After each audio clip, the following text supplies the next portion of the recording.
Hello, actually, let's read out the questions. Questions is a circular disk of radius r carries a charge, charge density sigma r equals to sigma naught 1 minus r by r, where sigma naught is the constant and r is the distance from the center of the disk. Electric flux through the large spherical surface that encloses the charged disk completely is phi naught.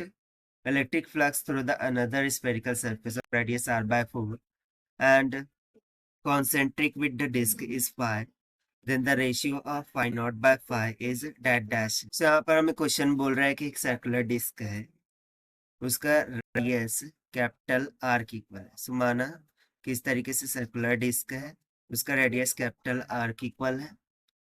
इसको एक surface charge density sigma of R दी जाती है जो कि equal है sigma naught 1 minus R by capital R की equal. अब जब electric flux through the large spherical surface वो यदि फाइ नॉट की इक्वल हो और electric flux through the another spherical surface जिसका रेडियस आर बाय 4 की इक्वल हो जाए, वो फाइ की इक्वल हो, सो हमें फाइ नॉट बाय फाइ का रेशियो फाइंड आउट करना है. तो चलिए स्टार्ट करते हैं सोल्यूशन से, but before of its let's talk about the key concept which we are going to use here for this question. So by using the Gauss law concept, we remember that k flux or total flux by the surface, this is nothing but equals to the charge enclosed by the body divided by epsilon naught. यहाँ पर epsilon naught permittivity को indicate करता है. सो इसके लिए हम सबसे पहले तो क्या करते हैं कि एक थिन रिंग कंसिडर कर लेते हैं inside of this circular disc, जिसकी विड्थ हम मानेंगे डी आर की इक्वल.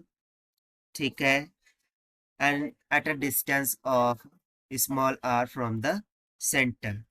सो इसके लिए जो स्मॉल चार्ज होगा this can be given as a dq and it will be equals to the surface charge density sigma naught 1 minus r by capital R times of the perimeter यानी कि 2 pi r multiply by the r की equal. So according to the concept, जो flux है वो charge enclosed bye epsilon not की equal होता है. तो चार्ज इनक्लोज्ड को हम इंटीग्रल ऑफ डी क्यू इसके जरिए फाइंड आउट कर लेंगे और divide by epsilon naught as it is. So 1 by epsilon naught will be taken out as constant और यहाँ पर इंटीग्रेशन हो जाएगा फ्रॉम 0 टू कैपिटल आर, क्योंकि जो रेडियस है इस सर्कुलर डिस्क के लिए वो कैपिटल ऑफ आर की इक्वल है. और जो डी क्यू है उसको सब्स्टिट्यूट कर देंगे, that is sigma naught 1 minus R divided by capital of R into में 2 पाई आर डी आर.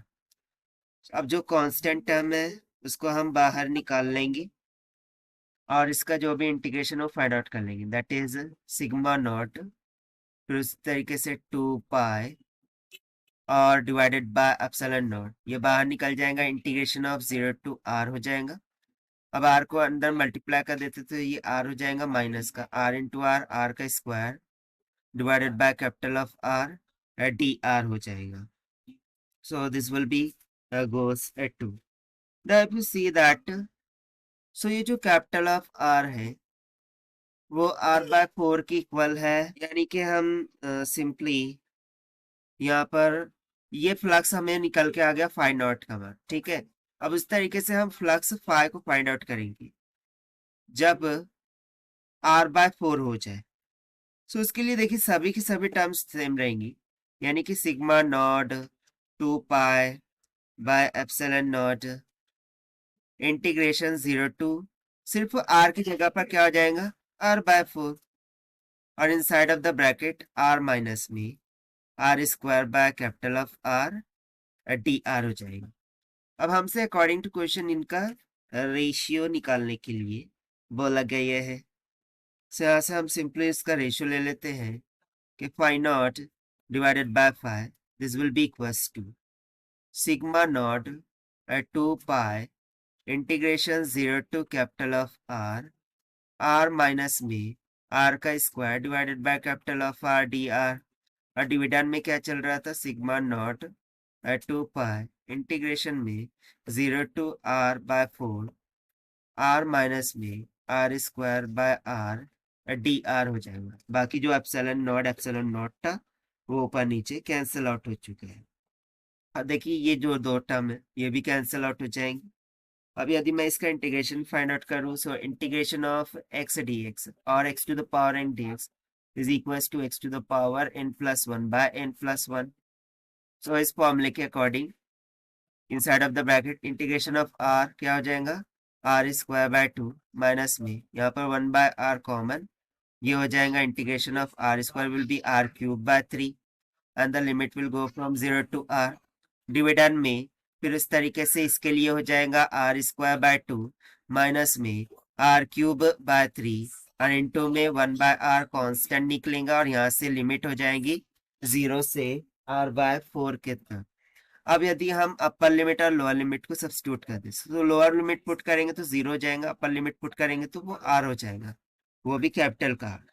सो ऊपर में क्या बचेगा, capital r square by 2 minus में आर स्क्वायर बाय 3, क्योंकि r इंटू यानी कि एक r कैंसिल आउट हो जाएगा।